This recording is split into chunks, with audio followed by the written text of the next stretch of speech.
Olá, amigos e amigas, muito obrigado por acessar o canal Ramifo Ensina. Hoje na aula nós vamos aprender 10 orientações ou princípios para um casamento seguro. Os pais, eles precisam participar do processo do casamento dos filhos? Aos pais, os seus filhos conhecem a sua história de amor, como você e sua esposa se conheceram? Qual é o melhor plano para se casar? Os filhos devem contar tudo para os pais? O jejum, ele ajuda no casamento? Os pais devem participar do processo do casamento? Quando o jovem pretende casar, ele deve perguntar quem é a pessoa ou o que ela tem. Vamos ver também o privilégio das mulheres de serem a mãe de milhares e milhares, não só nessa vida, mas após essa vida. Qual é o impacto do casamento nas nossas gerações? Veja isso e muito mais nessa aula.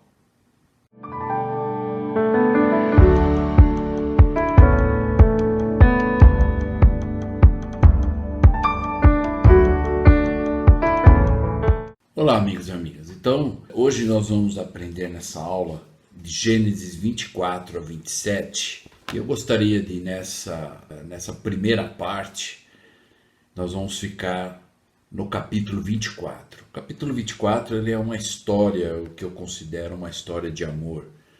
É onde um rapaz e uma moça se conhecem, se casam e vão criar os seus filhos para uma geração, uma posteridade. E nós vamos aprender vários princípios importantes aqui, com o exemplo desse casal. Então nós estamos falando aqui do casal que nós conhecemos como Rebeca e Isaac. E eu chamo de a história de amor deles, né? Porque nós vamos aprender sobre a história dele no capítulo 24. Então eu os convido a abrir Gênesis capítulo 24, para que vocês possam acompanhar estudando os versículos, e eu vou compartilhar com vocês algumas observações, algumas coisas que eu pude aprender aqui.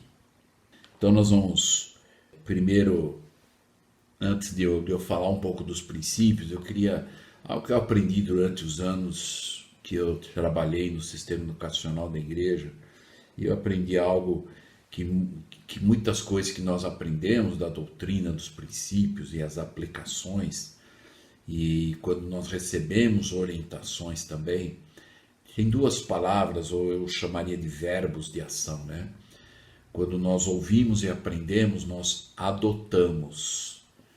E aí a prática é nós adaptamos. Por quê? Porque nós temos vidas diferentes, culturas diferentes, as famílias têm circunstâncias diferentes, desafios diferentes. Então nós vamos fazer o nosso melhor. Não é adaptar de acordo com o que eu gostaria, mas é adaptar buscando realmente cumprir 100% daquilo que eu posso entender que vai agradar a Deus. Então, essa adaptação com certeza vai ser diferente para cada um de nós. Eu espero que nós possamos ter essa visão durante o nosso aprendizado hoje. Então, eu vou começar pelo versículo 2 e 4. Aqui é uma história, acredito que muitos conhecem a história de Rebeca e Isaac. Então, na verdade, nós vimos nas aulas anteriores a grande preocupação de Abraão em relação às suas gerações. Vamos lembrar que o Senhor prometeu a Abraão que ele seria pai de muitas nações. Então nós aprendemos na aula anterior sobre o grande sacrifício que ele teve que fazer com seu filho Isaac.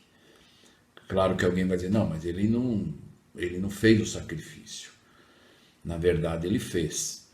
Ele só não sabia o resultado final.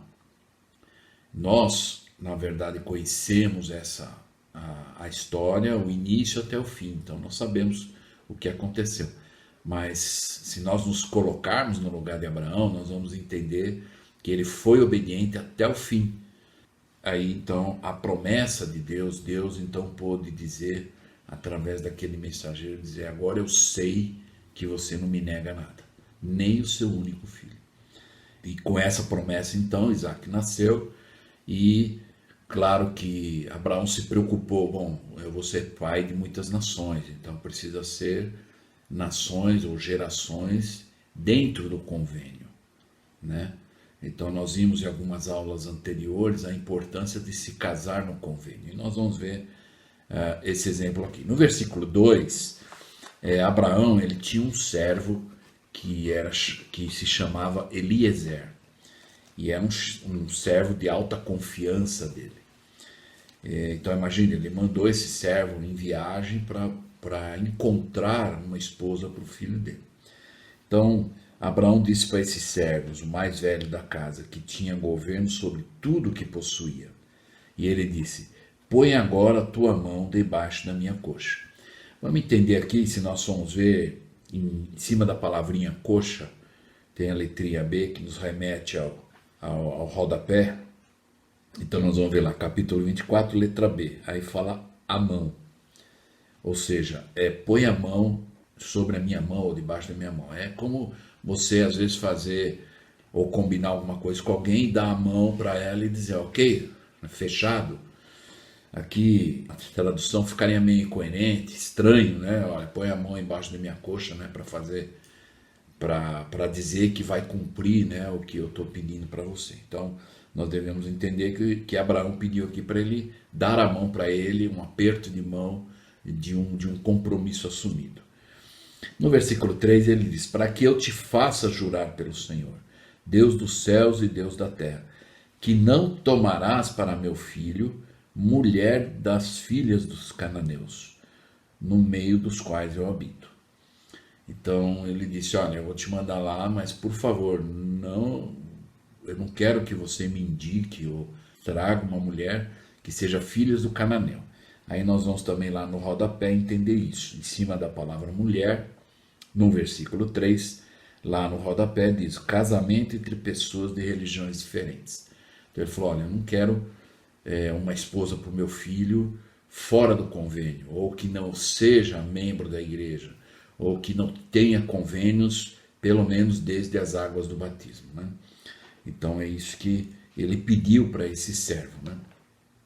Então nós podemos entender que Abraão manda o seu servo buscar uma esposa para Isaac. Nós na verdade sabemos que hoje em dia não é assim, mas os pais precisam participar desse processo. Quando a filha ou o filho às vezes diz: olha, eu estou gostando de alguém, ou estou namorando, e apresentar para os pais, né? E tanto o rapaz quanto a moça, né? Nós já falamos em alguns vídeos anteriores, aquele vídeo sobre a teologia da família e a importância, né, dos filhos, né, fazerem com que os pais façam parte desse processo, tanto dos pais da moça quanto dos pais do rapaz, ok? Lá no versículo número 7, então, nós vamos ver então que ele disse: o Senhor dos céus, que me tomou da casa de meu pai e da terra da minha parentela, e que me falou e que me jurou, dizendo: a sua semente darei esta terra. Ele enviará o seu anjo adiante de tua face, para que tomes mulher de lá para meu filho. Então Abraão, como nós vimos lá quando nós estudamos Abraão, o livro de Abraão, ele recebeu essa promessa de que Deus ele seria pai de muitas nações. E aqui ele está dizendo para o servo: olha, você vai ter a companhia de um anjo, do Espírito também, para te ajudar a discernir, para poder escolher. E ele disse para o servo: vai lá e encontra essa mulher para o meu filho. No versículo 8, aqui entra, na verdade, um aspecto, talvez algumas pessoas pensem: bom, mas ela era obrigada só porque o servo foi lá e falou: eu acho que você tem que ser a mulher do filho do meu patrão, né, Abraão. E claro que Abraão então explicou para o servo como ele deveria proceder. Ele disse assim: se a mulher, porém, não quiser seguir-te, serás livre. Então ele permitiu que ela tivesse a livre escolha, né? Ela não era obrigada, apenas se ele encontrasse, ele ia dizer: olha, eu vim aqui com uma missão, como nós vamos ver o que aconteceu. E ele se apresentou, contou e tudo mais, e ela iria escolher se queria se desejava ou não. Então, se ela não quiser, ela vai ser livre desse meu juramento. Somente não faças para lá retornar meu filho. Naquele lugar onde tinha muitas mulheres que não eram do convênio também. E aí do versículo 12 até o 14, nós vamos ver algo interessante. Ele recebeu a missão de Abraão, esse servo recebeu a missão de Abraão, e na verdade ele fez algo que muitas vezes nós recebemos uma designação e nós temos que agir por nós mesmos também. E então esse servo fez isso. O que ele fez então? Ele disse assim: ó Senhor, então ele fez uma oração ao Senhor e na verdade ele fez um plano, né? Diz: ó Senhor, Deus de meu Senhor, que é Abraão, dá-me hoje um bom encontro. Então, na verdade, aqui nós vemos que o servo fiel, ele ora e faz um plano e apresenta para o Senhor. Nós aprendemos em Doutrina e Convênios, né?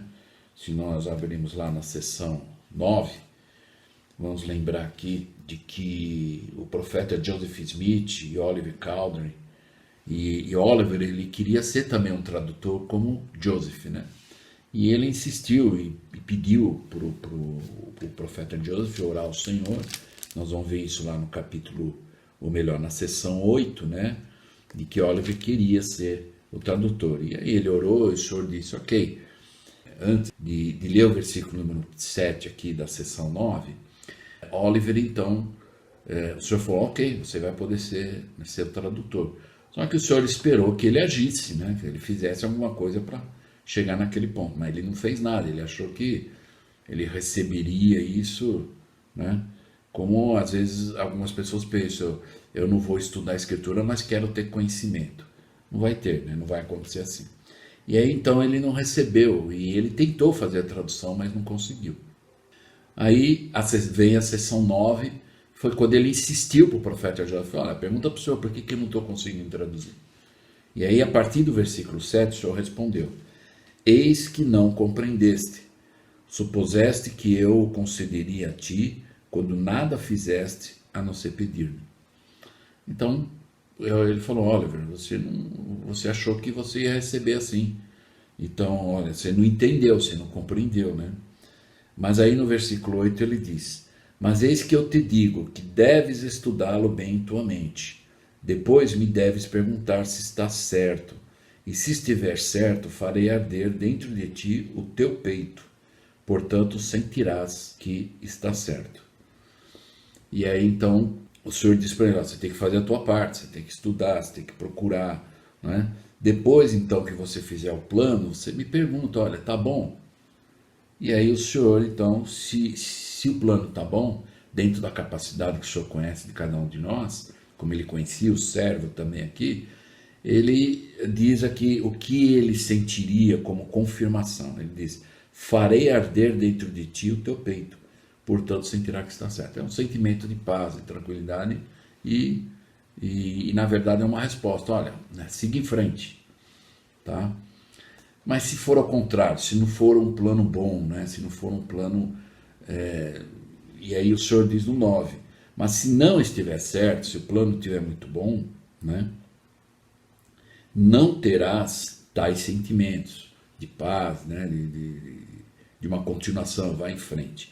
Mas ele diz: terás, porém, um estupor de pensamento que te fará esquecer o que estiver errado. Portanto, não podes escrever aquilo que é sagrado, a não ser que seja concedido a mim, por mim, né?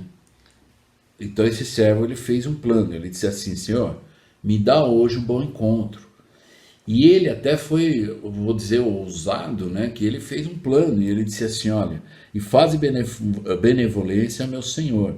E ele diz assim: eis que eu estou em pé junto à fonte de água, e as filhas dos homens desta cidade saem para tirar água. Então ele já estava lá no local, estava diante de um poço, e aí ele disse: olha, eu sei que aqui vem muitas mulheres, porque naquela época era costume as mulheres irem buscar água no poço. E aí ele disse no 14: seja, pois, que a donzela ou essa mulher escolhida pelo Senhor para ser esposa de Isaque, né, a quem eu disser: abaixa agora o teu cântaro para que eu beba. E ela disser: bebe, e também darei de beber aos teus camelos. esta seja aquela que designaste ao teu servo Isaque, e que eu saiba com isso que mostraste benevolência a meu senhor.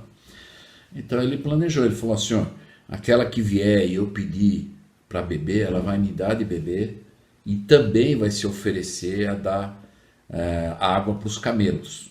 Nós vamos ver algo interessante em relação a isso, mostrando que também ela não era uma mulher prendada, era uma mulher que realmente estava disposta a servir e de fazer o que era melhor.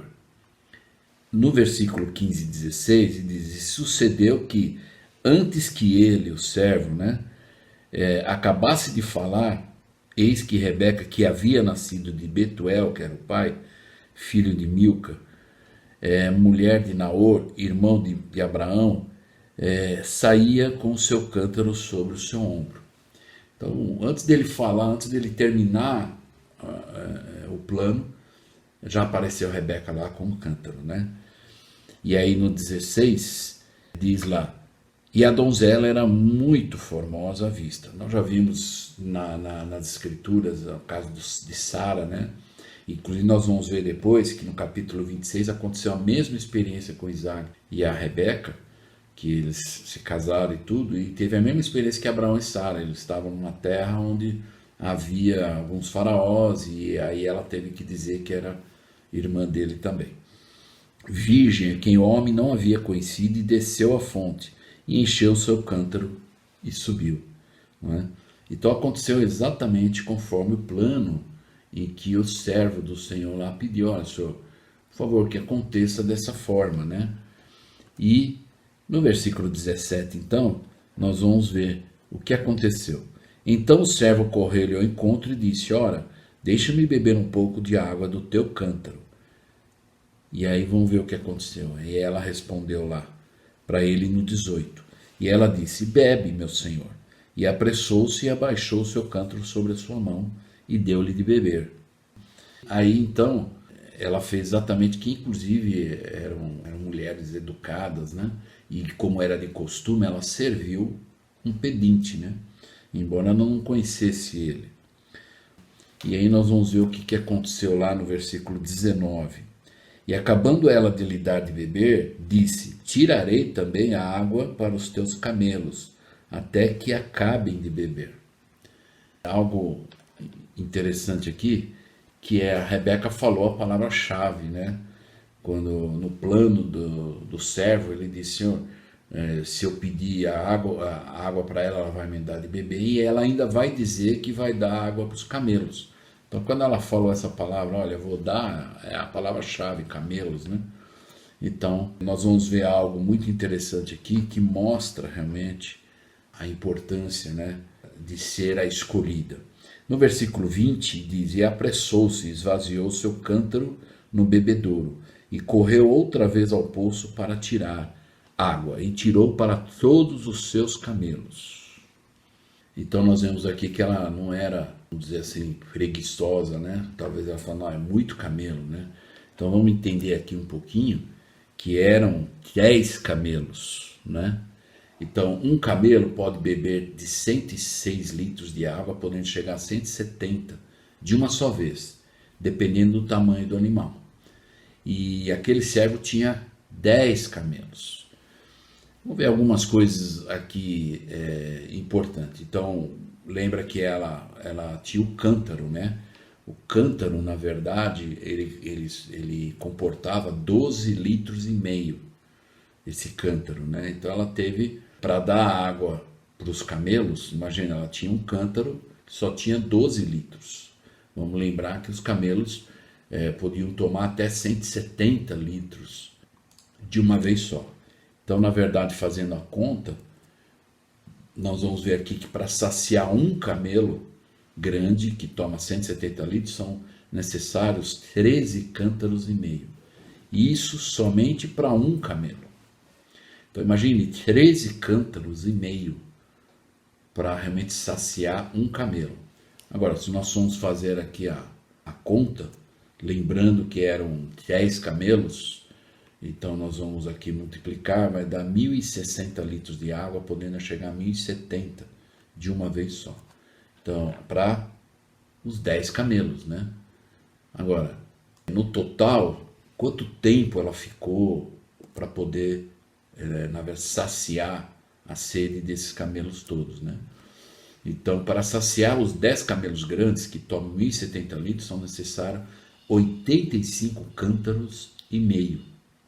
Então, mostra que não foi uma coisa rápida, foi uma coisa que ela precisava estar disposta, não ia reclamar, porque ela se ofereceu, ela falou, olha, pode deixar que eu vou dar a água para os seus camelos. E ela teve que então encher 85 vezes e meia esse cântaro para poder saciar a sede, né, dos 10 camelos daquele servo. E aí então nós vamos ver aqui que, claro, aí diz aqui no 21, e o homem, o servo Eliezer, estava admirado de vê-la, né?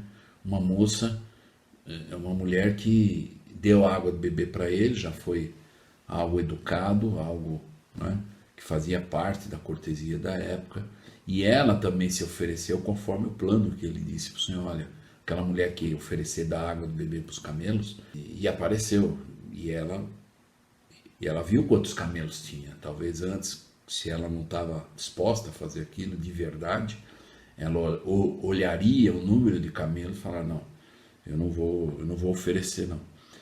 E aí, calando-se para saber se o Senhor havia feito prosperar sua jornada ou não, né? Então ele meditou sobre aquilo e estava admirado com a atitude dela, né? Então, aí então nós vamos lembrar da sessão 9, versículo 8, onde o Senhor disse lá, mas eis que te digo que deves estudá-lo bem em tua mente. Foi o que ele fez, o plano e tudo mais. E depois me deves perguntar se está certo. Se estiver certo, farei arder dentro de ti o teu peito, portanto sentirás que está certo. E ele então, meditando lá, ele percebeu que era aquilo, era realmente a pessoa indicada. No versículo 23 e 24, nós vamos ver, aí ele fez uma pergunta para Rebeca. De quem és filha? Ele não perguntou para ela, olha, onde você mora, quantos bens você tem? Ele só perguntou para ela, de quem você é filha? Lembra que Abraão pediu, olha, não quero mulheres, filhas dos cananeus. Aí ele diz, faze-me saber, peste, há também na casa de teu pai lugar para nós pousarmos? E que ele estava com alguns ajudantes lá, né? E ela lhe disse, eu sou filha de Betuel, filho de Milca, o qual ela deu a Naor. Então vamos entender aqui no processo, nós já vimos em algumas aulas anteriores e até chegar a Rebeca agora. Na verdade, Terá era o pai de Abraão, Naor e Arã. Arã era o pai de Sara, vamos lembrar que então Sara era, na verdade, a sobrinha de Abraão, e também se tornou esposa dele. E por consequência da morte do pai dela, Arã, ela se tornou também irmã de Abraão. E aí o Naor teve o filho chamado Betuel, que teve a Rebeca. Então, na verdade, Rebeca era prima de segundo grau do Isaac. E era membro e era do convênio, né? Que esse era importante. E vamos lembrar que através desse casamento de Rebeca e Isaac, que gerou então as 12 tribos de Israel, ok? Lá no versículo 26, então, esse homem então inclinou-se, aquele homem, e adorou o Senhor. Então, nesse momento, ele reconheceu a mão do Senhor, ele foi grato pelo plano que ele fez, e o Senhor confirmou aquilo através do plano que ele mesmo disse ao Senhor, se acontecer desse jeito, me confirma, né? Deixa, se for bom esse plano, que aconteça, e tudo correu bem, né? Então esse servo, ele foi, na verdade, um servo grato, né? Na seção 50, versículo 34, diz lá, aquele que recebe de Deus, reconheça que é de Deus. Tudo que nós recebemos é de Deus, então a gratidão é algo que nós precisamos sempre agradecer a Deus. E que se regozije por Deus, considerá-lo digno de receber. E também, então, o servo falou, muito obrigado por eu poder ser esse servo e ter essa experiência espiritual, né? Através do plano que ele mesmo fez. No versículo 28, então, E a donzela, a Rebeca, correu e fez saber essas coisas na casa de sua mãe. Então a Rebeca foi lá e contou para os pais: olha, um homem apareceu e pediu água, eu dei água também para os camelos, e aí ele falou se não tinha um lugar aqui para ele pousar e tudo mais, e contou. Então, esse é um princípio aqui para os jovens, né? Eu aprendi, e os jovens sabem disso, né? Todos os pais, aliás, né, os jovens precisam pensar assim.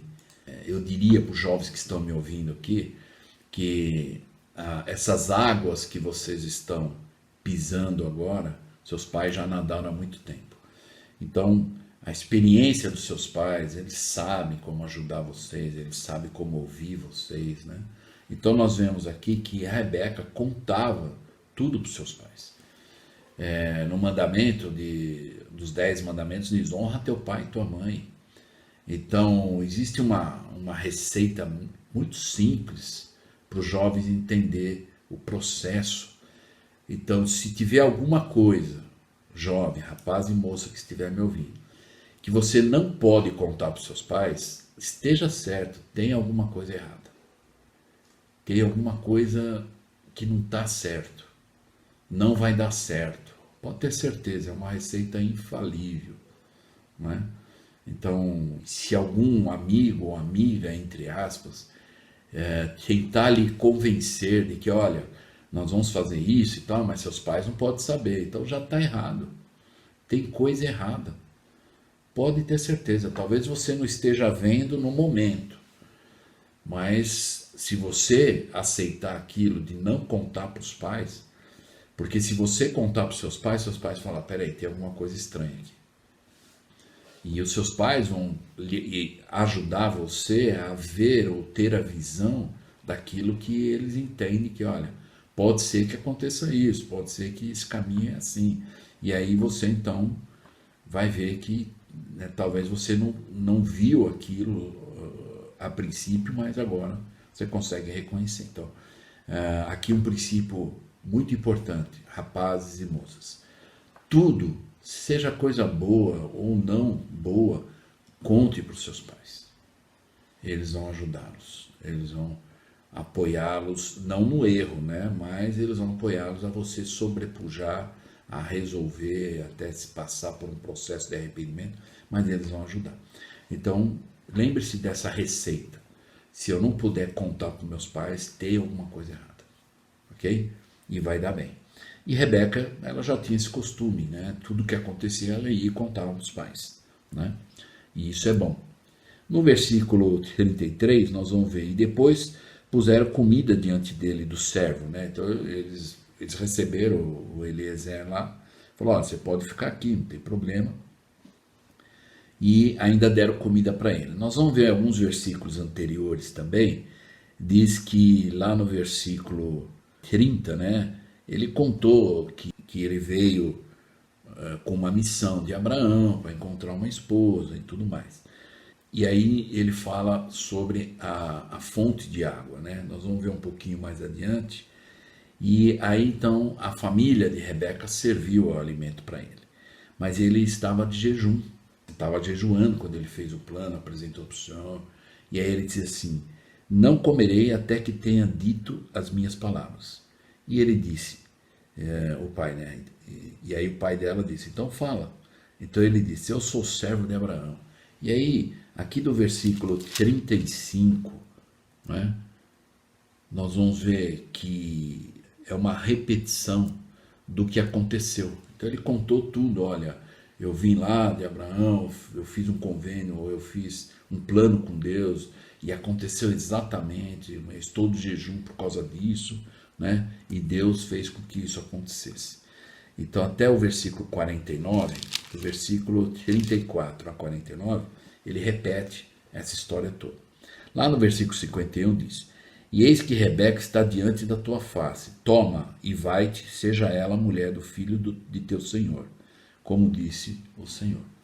Então eles sabiam, claro, eles tinham uma raiz, né, na verdade parentela com Abraão, e eles disseram: olha, então leva ela, não tem problema, ela vai casar com esse rapaz especial, filho de Abraão, e nós queremos que ela tenha um casamento especial também. Então os pais autorizaram o casamento. Hoje é um pouco diferente da cultura antiga, né? Mas os pais precisam participar desse processo. Precisam pelo menos conhecer tanto o namorado da filha ou a namorada do filho, e os pais dos dois se conhecerem também, né? De fazerem uma reunião, conversar, porque quando os nossos filhos se casam, são duas famílias se agregando, né? Então, queira ou não queira, vai haver posteridade, e os dois lados ainda vão firmar essa posteridade de geração em geração por causa desse casamento. Por isso a importância de nós casarmos num convênio, né? E aí então, no versículo 55, aconteceu algo que é normal acontecer, né? Quando eles disseram, olha, pode levar ela, né? E não tem problema, mas aí bateu, na verdade, um sentimento de saudades do irmão e da mãe. E aí então eles disseram pro servo, né? E disseram seu irmão e sua mãe: fique a donzela conosco alguns dias, ou pelo menos 10 dias, depois irá. E o servo falou: olha, não, eu tenho que voltar imediatamente para poder já, vamos dizer, reportar, né, a designação que eu recebi, e eu vou para o meu senhor, que seria Abraão, e já reportar para ele que eu cumpri a minha designação, né? Na verdade, essa é uma cultura de que, infelizmente, às vezes se perde um pouco, né? Às vezes nós recebemos designações, você ter aquela designação e já cumpriu, que nós possamos ter essa atitude de ir já reportar, olha, já está feito, foi feito, ou eu fiz e só consegui esse resultado e estou tentando conseguir o resultado, né, melhor e tudo mais. Então essa cultura de reportar, né, de relatar, é um processo que nós aprendemos que existe também, né? Vamos lembrar que na criação o Senhor, ele enviou, né, Jesus Cristo e Adão para criar a terra, e eles iam lá, cumpriam a designação e retornavam e relatavam, né, reportavam aquilo que foi feito, né, da designação que eles receberam. No versículo 57, então, lembra que lá no início, o Abraão tinha dito lá no versículo 8, olha, se porém ela não quiser, ela não aceitar se casar com meu filho, ela está livre disso, ela tem a liberdade, e nós temos que respeitar isso. Embora a mãe aqui e o pai disseram, não, ela pode ir, ok, beleza, ela vai casar com um rapaz especial e tudo, mas aí o servo no versículo 57 disse, chamemos a donzela e perguntemos a ela. E aí os pais também entenderam isso e falaram, ó, então vamos chamar ela que decide isso, né? Lá no versículo 57. Então é algo que ela que ia decidir quando, né? E se era naquele momento ou não, né? E aí nós aprendemos e vemos que no versículo 58, ela diz, porque perguntaram, chamaram Rebeca e disseram, irás tu com este homem? E ela respondeu, irei. Esse verbo irei, né? Se eu perguntasse aqui, talvez para todo mundo aqui, né? Irei, né? Qual é a primeira escritura que vem na nossa mente? Tenho certeza. Primeiro, Nef 3:7. Eu irei. Mas muitos às vezes conhecem essa doutrina de cor, essa escritura de cor, mas nós conhecemos a doutrina mesmo do eu irei. Então, nós podemos aprender aqui, e nós temos hinos na igreja, né? E eu até gostaria de dizer que é importante, quando nós cantamos os hinos, ou até podemos ler a letra do hino, são doutrinas. Às vezes nós cantamos e não prestamos muito atenção, né, nos ensinamentos de um hino. Mas o hino número 150, que é uma pergunta, diz, quem segue ao Senhor? Então diz lá, quem segue ao Senhor? Hoje iremos ver. O hoje iremos ver é de acordo com as ações. Olha, é só olhar, o Senhor falou, pelos seus frutos os conhecereis. Aí diz, clamemos sem temor. Quem segue ao Senhor? A guerra é real, o príncipe do mal. Combate com furor, quem segue ao Senhor? E aí vem a estrofe que diz: quem segue ao Senhor, hoje podemos ver, através das ações. Clamemos sem temor, quem segue ao Senhor. E vamos ver que normalmente nos inários, no rodapé, sempre tem as escrituras doutrinárias em relação ao que está sendo ensinado na letra do hino, né? Então nós vemos aqui uma das escrituras apontadas nesse hino, é Êxodo 32, 26. Aqui diz, foi um evento que aconteceu, que Moisés, ele disse para as pessoas, tinha algumas pessoas muito iníquas, né? E outros bons naquele meio. Então ele disse para aquelas pessoas: quem é do Senhor, vem a mim. E aí alguns foram, que apoiavam o profeta, e foram do lado dele. E os que não vieram, aí teve uma guerra lá e ele mandou que matasse aqueles lá. E também indicação da escritura muito conhecida, famosa, familiar para todo mundo, Josué 24, 15, que fala: se parece mal aos vossos olhos seguir ao Senhor, né? Então, aí ele diz: escolhei hoje a quem sirvais. Mas ele fala: eu e a minha casa serviremos ao Senhor. E a terceira estrofe desse hino diz: seguiremos ao Senhor para poder mostrar firmeza e ardor quem segue ao Senhor. A luta enfrentai, honremos nosso Pai. Já chega o opressor, quem segue ao Senhor. Então, que nós possamos pensar a respeito do o quanto nós estamos dispostos a seguir ao Senhor. Quando nós temos certeza que isso vem por uma linha de autoridade e é realmente do Senhor.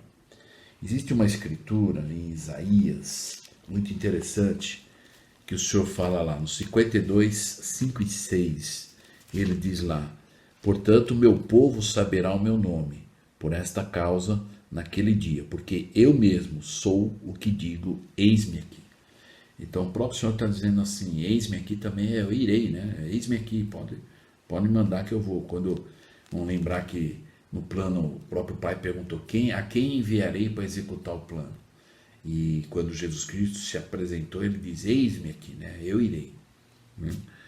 E aí no 7 diz: quão formosos são sobre os montes os pés do que anuncia as palavras de boas novas, que faz ouvir a paz, que anuncia o bem, né?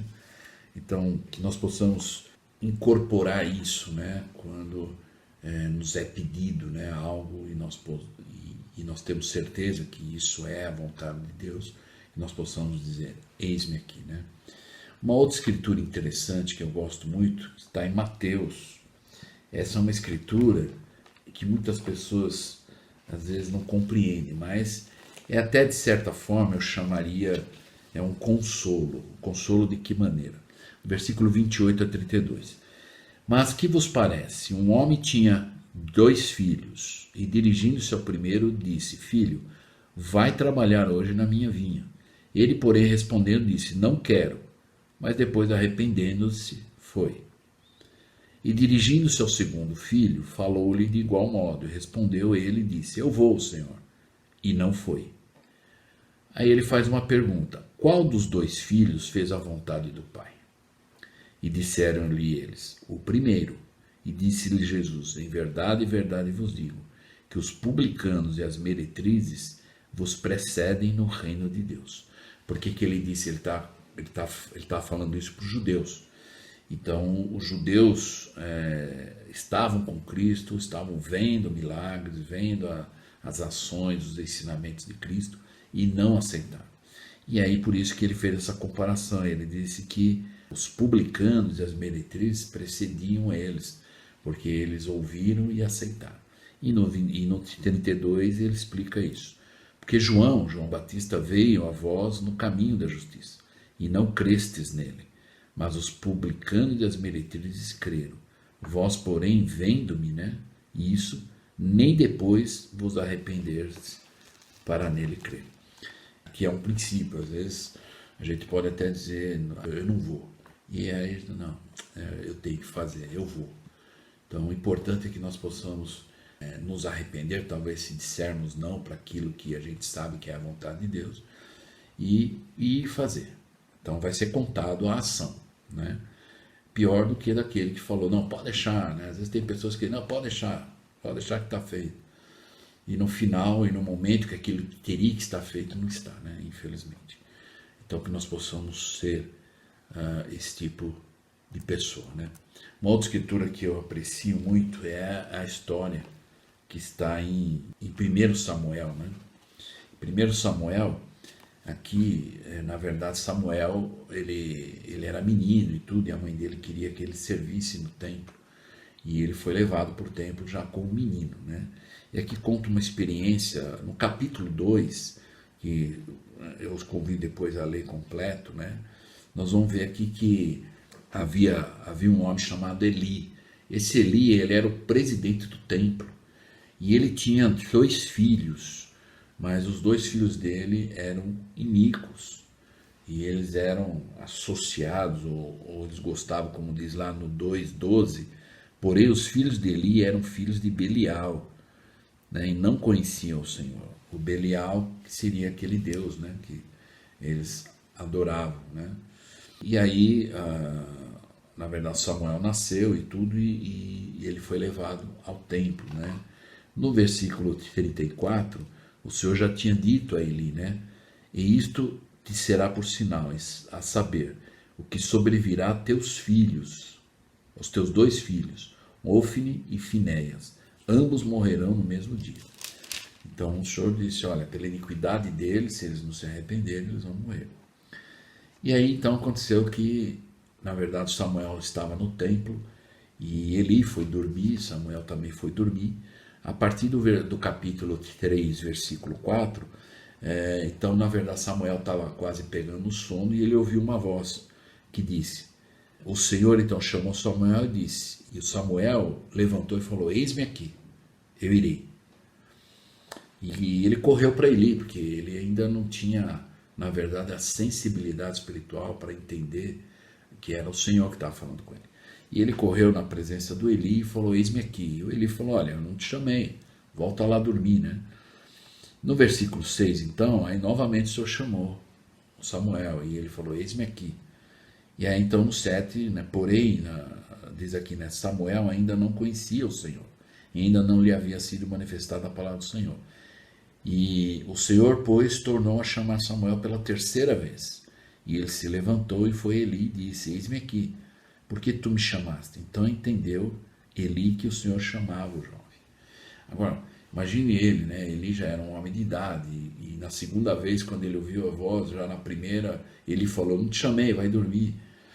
E talvez o Eli já estava já num sono profundo, talvez, na 2ª vez, e ele talvez falou, e agora, eu vou lá, não falo, mas, bom, eu ouvi ele me chamar, e foi lá. E a 3ª vez a mesma coisa, só que na 3ª vez o Eli percebeu, olha, o Senhor está tentando falar com ele. E aí então ele ensinou o que Samuel deveria fazer.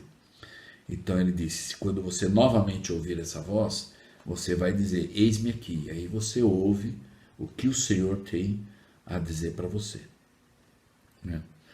Então Eli, né, chamou Samuel e disse, Samuel meu filho, e disse, eis-me aqui. E aí então foi o que aconteceu. E aí no versículo 9 diz, pelo que Eli disse a Samuel, vai deitar-te, e há de ser que se te chamar, né, dirás, fala Senhor, porque o teu servo ouve. E foi o que aconteceu. E disse então Samuel, fala, porque o teu servo ouve. No versículo 11, então, do versículo 11 até o 15, até o 16, o Senhor então relata para Samuel o que iria acontecer com os filhos de Eli, né? E aí nós vemos aqui que no 17, o Eli chamou Samuel e perguntou, olha, o que o Senhor falou para ele? Ele estava meio assim, preocupado em falar, mas o Senhor falou e ele tinha que contar, ele contou.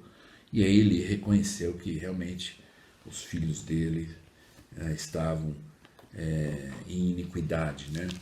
Por isso que é importante, se nós voltarmos no capítulo número 2, quando foi falado Eli, ele chamou os 2 filhos dele, sabendo que eles estavam, mas eram coisas assim, tanto que o Senhor depois, quando condenou Eli, por causa dos filhos dele, ele disse, seus filhos se fizeram execráveis e não os repreendesse. A palavra execrável é coisa assim, de que eles haviam feito algo muito, muito horrível mesmo, né? E eles estavam fazendo. Nós vamos ver isso nas lições posteriores, o que os filhos de Eli estavam fazendo de tão execrável, né?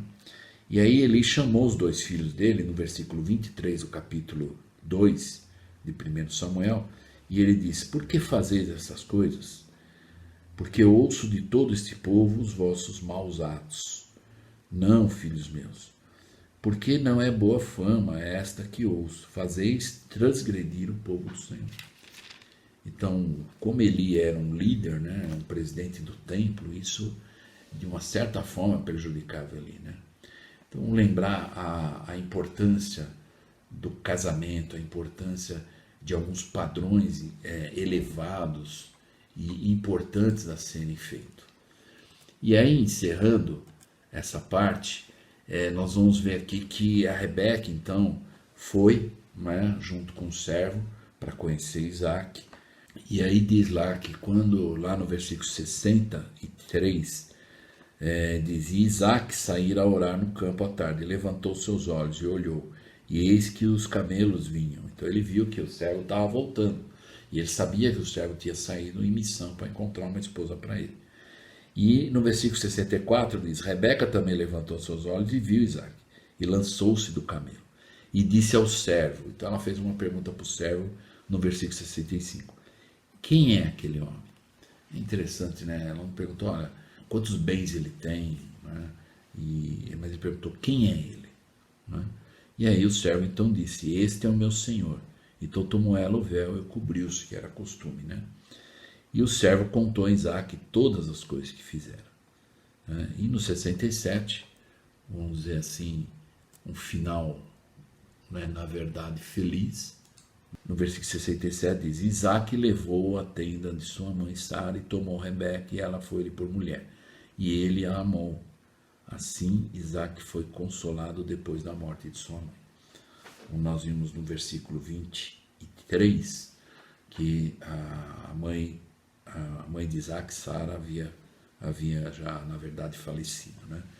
Então aquilo foi um consolo para ele, que agora ele tinha uma esposa e que poderia, de uma certa forma, ajudá-lo, né?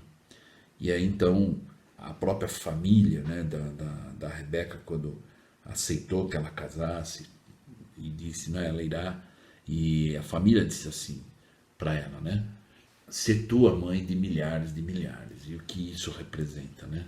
Se, de uma certa forma, cumprindo a promessa para Abraão e Sara, que o Senhor falou que Abraão seria pai de muitas nações, e se Isaac não se casasse, não aconteceria. Mas ele, nesse momento, estava cumprindo, né, essa promessa que o Senhor havia feito ao seu pai. E vamos ver a importância do casamento e o quanto o casamento afeta as gerações, né? Então, vamos considerar o efeito da escolha com quem nós nos casamos. Se um casal, por exemplo, tem 5 filhos, que também vão se casar, os filhos vão se casar também, e gerações subsequentes repetir esse padrão, ou seja, os pais têm 5 filhos, e os 5 filhos vão ter 5 filhos. Quantas pessoas serão afetadas nessa decisão? Então nós vamos ver que o casamento ele afeta, né, gerações. Então, 10 pessoas vão ser afetadas na primeira geração. Então é o pai e a mãe, teve 5 filhos e eles se casaram. Então já aumentou para 10. Vamos ver também que na segunda geração 60 pessoas serão afetadas, não é? Então, olha só o impacto que isso vai ter, né?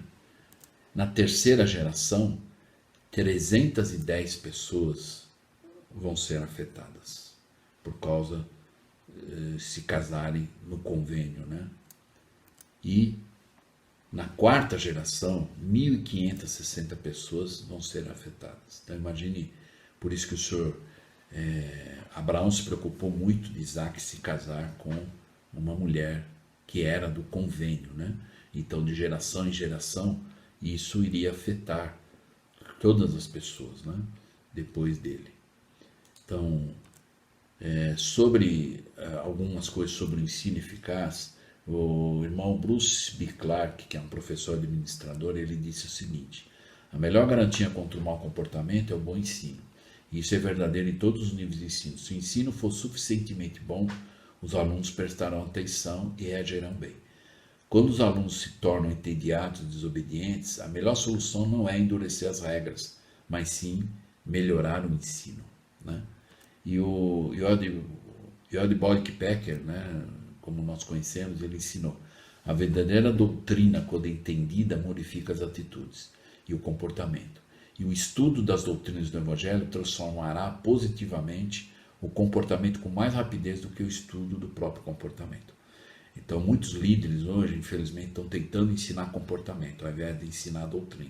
Então, nós temos que ensinar a doutrina e permitir que as pessoas escolham e façam o seu melhor, mudando o comportamento, às vezes de forma radical ou simples, mas são as pessoas que vão mudar, que é o que eu falei no início: adotar a doutrina e adaptar de acordo com as circunstâncias. Então, encerrando, o que nós aprendemos sobre a livre escolha novamente. Nós aprendemos também sobre orar para receber a bênção.